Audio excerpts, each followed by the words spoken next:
থাকা নিয়ে আমার ভোটের কালি এখনো পর্যন্ত আঙুল থেকে যায়নি। দলটা 3 ভাগে বিভক্ত হয়ে গেল এবং মমতা বন্দ্যোপাধ্যায়কে বেঁচে থাকাকালীন এটা শুনতে হচ্ছে যে আসল তৃণমূল অন্য কেউ।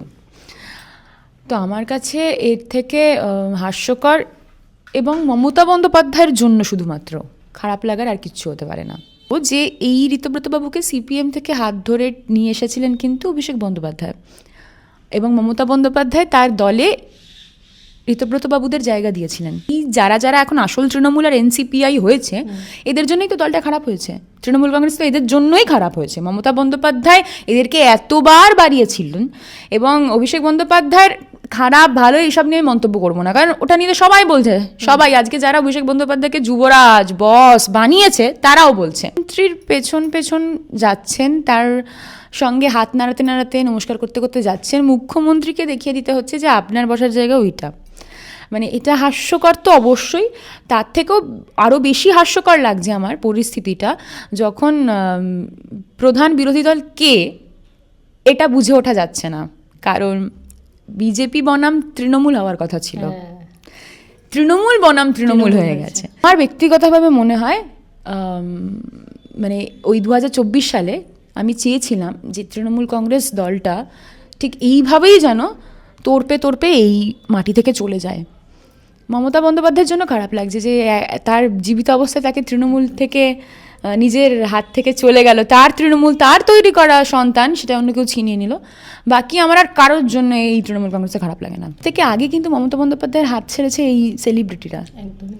রাত সব থেকে আগে, মানে 4 তারিখ 12টা বেজেছে কি বাজেনি, কেউ কেউ থাইল্যান্ড উড়ে চলে গেল, কেউ কেউ পরের দিনই জুম্বা ক্লাসের ছবি দিয়ে দিল, কেউ কেউ তো সিনেই নেই, তার কর্মীরা মার খাচ্ছে সে সিনেই নেই, মানে সে কলকাতায় এসে বসে আছে তার ওই কেন্দ্র ছেড়ে যেখানে যেখানে মার খাচ্ছে। তো এই কর্মীদেরকে বঞ্চনা করে মমতা বন্দ্যোপাধ্যায় যখনই সেলিব্রিটিদের হাত ধরেছেন তখনই ওটা তার ভবিতব্য ছিল আজকে এই দিনটা তাকে দেখতে হতো।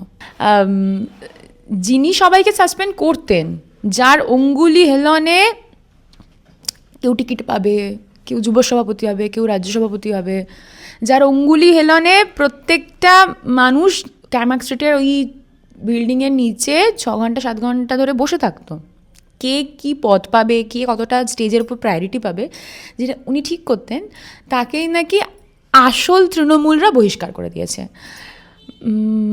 মানে এক তো এটা কর্মফল, কিন্তু কর্মফলটা আবার কার দ্বারা হতে হচ্ছে, মানে কে আমাকে কর্মফলের সাজাটা দিচ্ছে, যাদেরকে হাতে করে নাকি তারাই নিয়ে এসেছিল। এই মুহূর্তে যে মানুষটির সাথে আছি, 21শে জুলাইয়ের মঞ্চে যার কণ্ঠস্বর কিন্তু সবার আগে শোনা গিয়েছিল, কিন্তু যদিও বা আর্জিকর প্রতিবাদ করতে গিয়ে সেই মানুষকে কিন্তু দল থেকে বহিষ্কার হতে হয়, তৃণমূল দল থেকে। আমাদের সাথে রয়েছে রাজন্যা।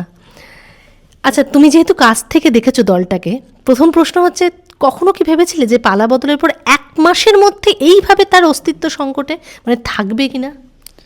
প্রথমে থ্যাংক ইউ বলি যে এত সুন্দর একটা প্রশ্ন তুমি করলে। পালা বদলের পর অস্তিত্ব থাকা নিয়ে আমার ভোটের কালি এখনো পর্যন্ত আঙুল থেকে যায়নি। দলটা 3 ভাগে বিভক্ত হয়ে গেল এবং মমতা বন্দ্যোপাধ্যায়কে বেঁচে থাকাকালীন এটা শুনতে হচ্ছে যে আসল তৃণমূল অন্য কেউ। তো আমার কাছে এর থেকে হাস্যকর এবং মমতা বন্দ্যোপাধ্যায়ের জন্য শুধুমাত্র খারাপ লাগার আর কিচ্ছু হতে পারে না। আচ্ছা, নিজেদের মধ্যেও মানে নানা রকম এখন তো মানে পুরো বহিষ্কার পালা চলছে, মানে এটা তো মানে সত্যি করে হাস্যকর সবকিছু একদমই তাই। মানে একটা নিজেরাই দুজন দলকে সাসপেন্ড করে দিচ্ছে। একটা সময় যিনি সবাইকে সাসপেন্ড করতেন, যার অঙ্গুলি হেলনে কেউ টিকিট পাবে, কেউ যুব সভাপতি হবে, কেউ রাজ্য সভাপতি হবে, যার অঙ্গুলি হেলনে প্রত্যেকটা মানুষ ক্যামাক স্ট্রিটের ওই বিল্ডিংয়ের নিচে 6 ঘন্টা 7 ঘন্টা ধরে বসে থাকতো, কে কি পদ পাবে, কে কতটা স্টেজের উপর প্রায়োরিটি পাবে, যেটা উনি ঠিক করতেন, তাকেই নাকি আসল তৃণমূলরা বহিষ্কার করে দিয়েছে। মানে এক তো এটা কর্মফল, কিন্তু কর্মফলটা আবার কার দ্বারা হতে হচ্ছে, মানে কে আমাকে কর্মফলের সাজাটা দিচ্ছে, যাদেরকে হাতে করে নাকি তারাই নিয়ে এসেছিল সিপিএম থেকে। আজ ঋতব্রত বন্দ্যোপাধ্যায় সম্পর্কে আমি খারাপ কথাও বলবো না, ভালো কথাও বলবো না, তার কারণ আমি ব্যক্তিগতভাবে ঋতব্রত বাবুকে চিনি না। কিন্তু এইটা তুমি ভাবো যে এই ঋতব্রত বাবুকে সিপিএম থেকে হাত ধরে নিয়ে এসেছিলেন কিন্তু অভিষেক বন্দ্যোপাধ্যায়, এবং মমতা বন্দ্যোপাধ্যায় তার দলে ঋতব্রত বাবুদের জায়গা দিয়েছিলেন। এই ঋতব্রত বাবুই এক সময়, আজ থেকে প্রায় কয়েক বছর আগে, অমিত মিত্রের ধুতি ধরে দিল্লিতে টান দিয়েছিলেন, আমাদের প্রাক্তন অর্থমন্ত্রী ছিলেন। আমার লজ্জা লাগে তখনই যে যিনি দোষ করেন তাকে মমতা বন্দ্যোপাধ্যায় আবার সাজিয়ে গুছিয়ে সোনার থালায় খেতে দেওয়া, মানে এই জায়গা দেওয়া, এবং জায়গা দেওয়া তো শুধু না, সভাপতি করা, রাজ্য সভাপতি করা, বারংবার প্রথমবার রাজ্যসভায় পাঠানো, বারংবার প্রতিটি ইলেকশনে এমএলএ হোক এমপি হোক তাকে জায়গা দেওয়া। তাদের বিরুদ্ধে, সিপিএমের বিরুদ্ধে যারা লড়াই করে মমতা বন্দ্যোপাধ্যায়কে নিয়ে এসেছিল, মমতা বন্দ্যোপাধ্যায়ের সঙ্গে ছিল, মমতা বন্দ্যোপাধ্যায় তাদের ব্রাত্য করে এই সিপিএম থেকে আসা মানুষদেরকে সাজিয়ে বরণ করে নিয়েছিলেন।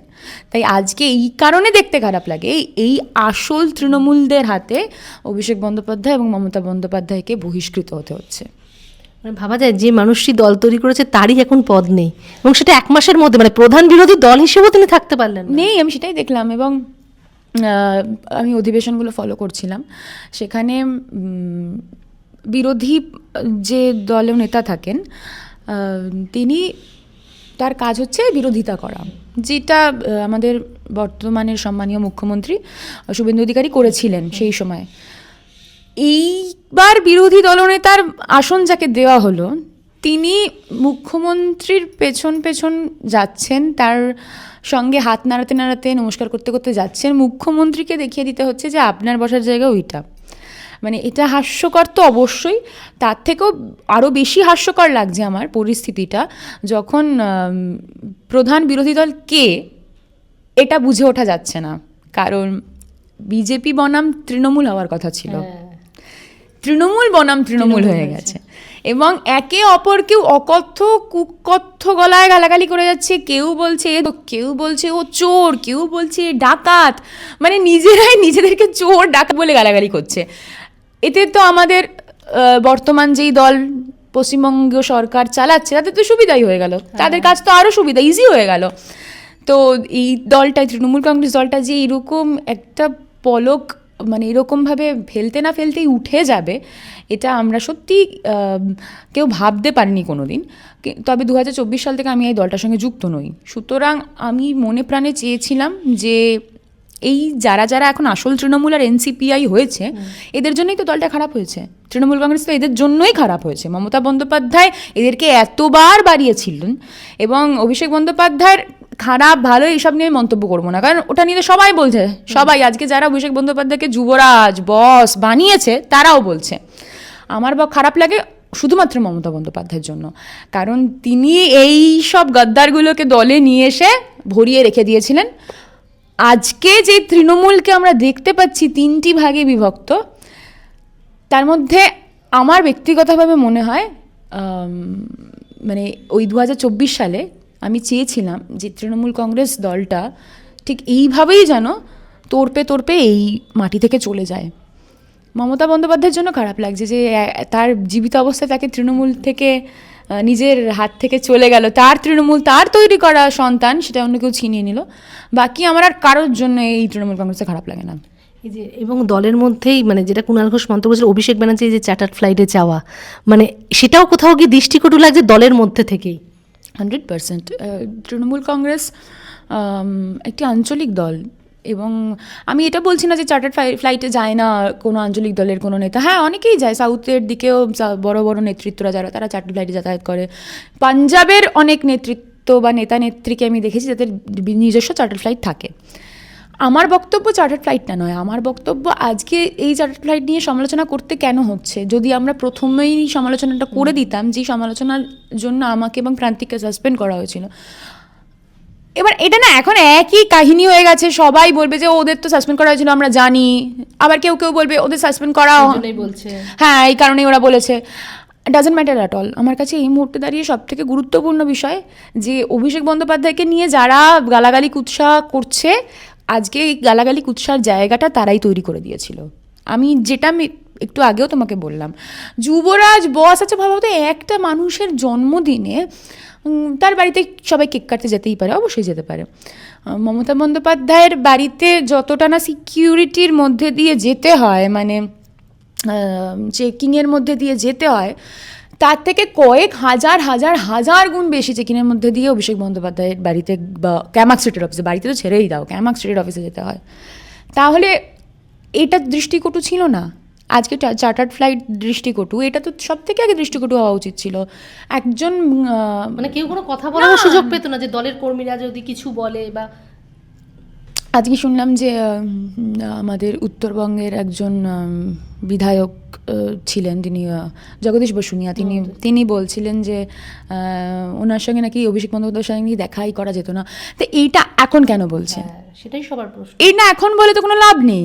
তুমি আরজি করার সময় চুপ থাকবে, তুমি কসবা ল কলেজের সময় চুপ থাকবে, তুমি তার এই যে দাদাতন্ত্র প্রত্যেকটা জায়গায়, সেটা কলেজ হতে পারে, সেটা পাড়ার মোড় হতে পারে, এই যে তৃণমূল কংগ্রেসের দাদাগিরি, বাড়িতে বাড়িতে গিয়ে থান পাঠিয়ে দেওয়া পুষ্পা, এই জাহাঙ্গীর, তুমি তখন চুপ থাকবে আর তুমি এখন মুখ খুলবে কারণ এখন সেই দলটা নেই, তাহলে তো এসে কেসে চলেগা ভাই, এরকম হলে তো হবে না।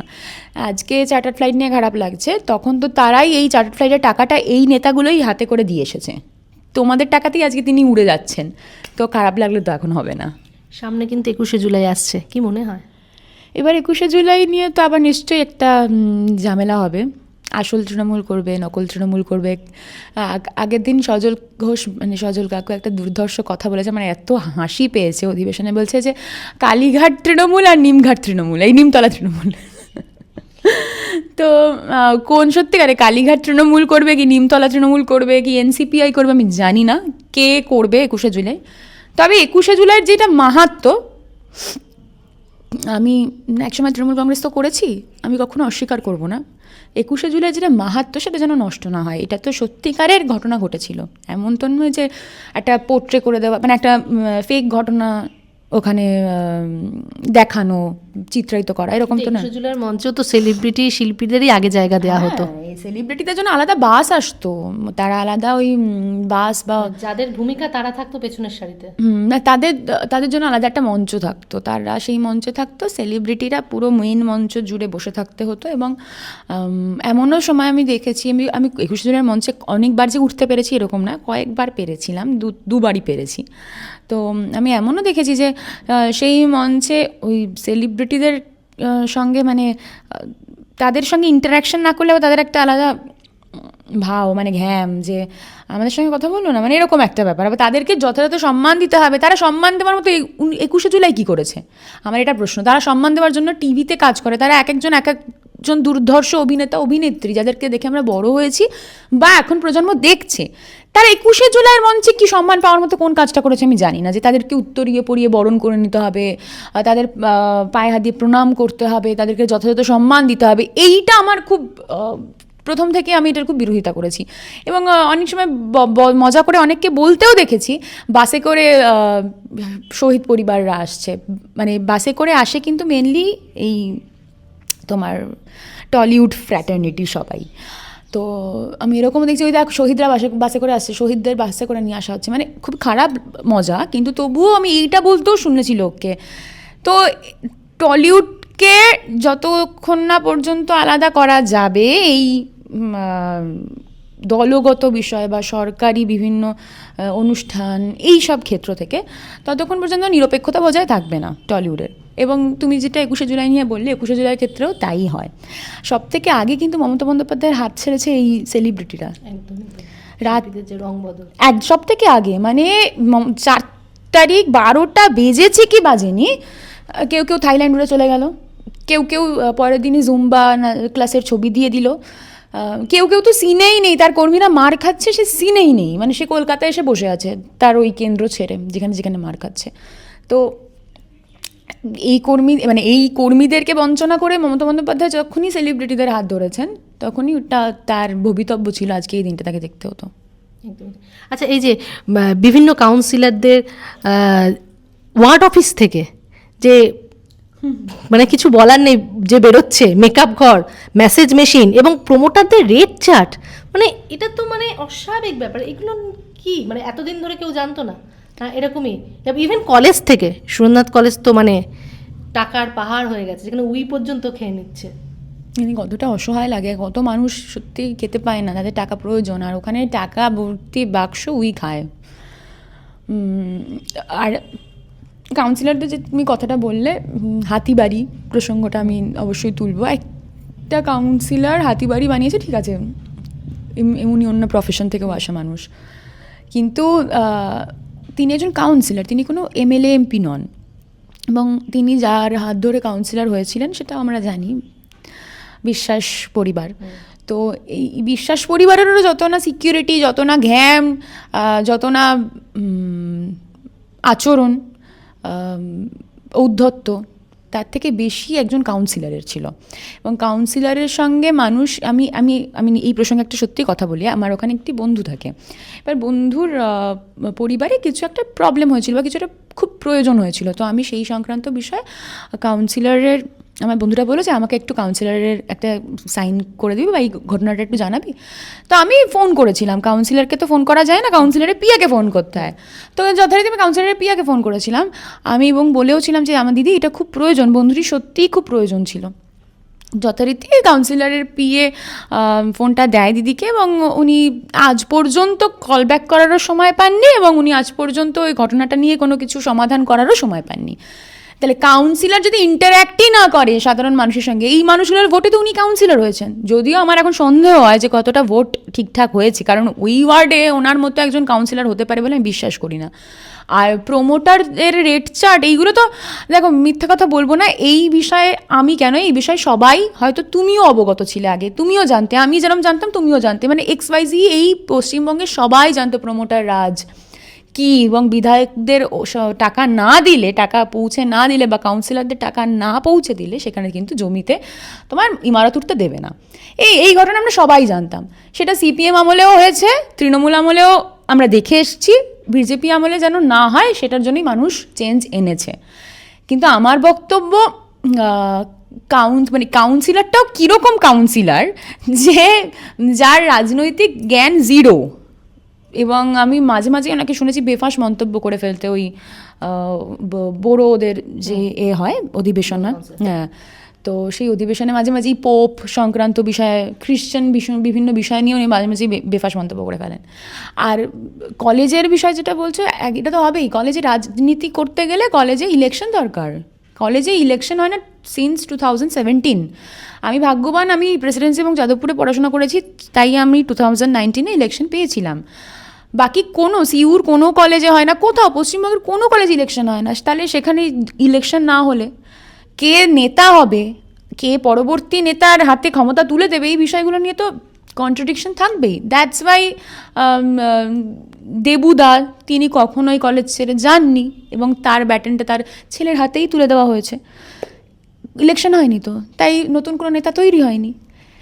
আমি এগুলো নিয়ে অনেক আগে বলেছিলাম, এবং তখনও যদি তৃণমূল কংগ্রেস বা তাদের এই ছাত্র পরিষদ জাতীয় শাখা সংগঠনটি নিয়ে ভাবতো, তাহলেও হয়তো আজকে এই দিনটা দেখতে হতো না।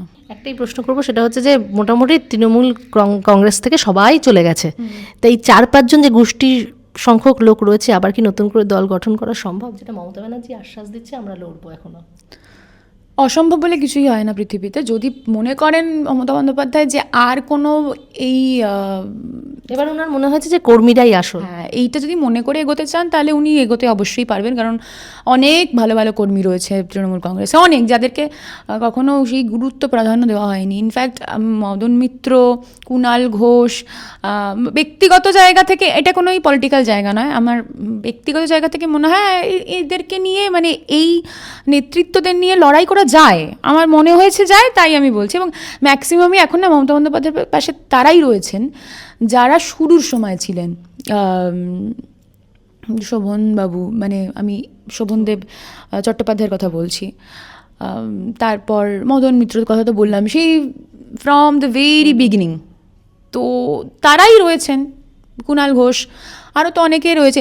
সব থেকে হাস্যকর আমার যেটা লেগেছে মানে পুরো এন্টায়ার সিনারিওতে সেটা হচ্ছে সম্মানীয় সুদীপ বন্দ্যোপাধ্যায় এবং তার স্টেটমেন্ট, তার গতিবিধি নিয়ে। তাপস রায় সম্মানীয় বিধায়ক আমাদের, তিনি এই সমস্যার জন্যই তো মমতা বন্দ্যোপাধ্যায়ের থেকে দূরত্ব তৈরি এবং চলে আসা। সুদীপ বন্দ্যোপাধ্যায় কে মমতা বন্দ্যোপাধ্যায় কি দেননি, মানে সর্বতোভাবে ভরিয়ে রেখেছেন, সর্বতোভাবে সব কিছু দিয়েছেন এবং ওনার স্ত্রীকেও বারংবার প্রায়োরিটি দেওয়া, পদ দেওয়া। সেই সুদীপ বন্দ্যোপাধ্যায় নাকি আমি শুনলাম দিল্লিতে গিয়ে মিটিং করে এসেছেন এবং সেই তাপস রায় যেই দলে রয়েছেন আবার সেই দলেই সুদীপ বন্দ্যোপাধ্যায়কে হয়তো নিয়ে আসার কথা ভাবনা চিন্তা হচ্ছে।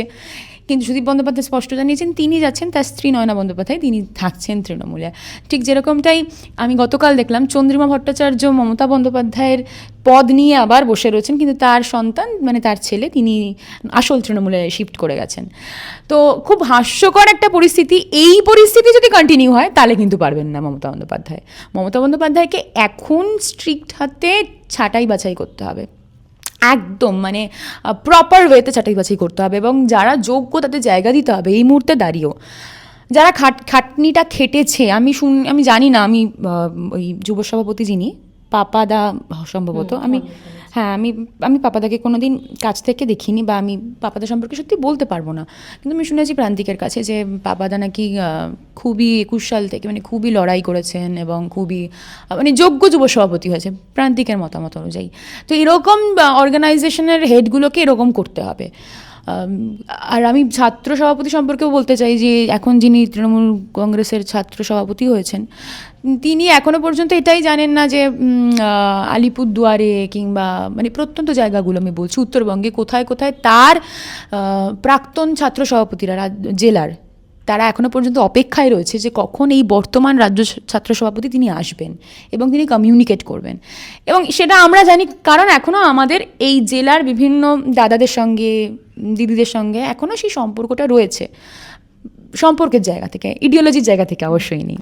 তো আমার মনে হয় এরকম এই পাপাদার মতো কাউকে সভাপতি করা উচিত। ছাত্র সভাপতিও যিনি হয়েছেন তাকেও এগুলো খেয়াল রাখতে হবে। আমি তার সমালোচনা করছি না, কিন্তু আমি তাকে ওয়ার্ন করছি, মানে এগুলো উচিত, যেটা বিগত দিনে হয়নি বলেই আজকে দলটার এই অবস্থা।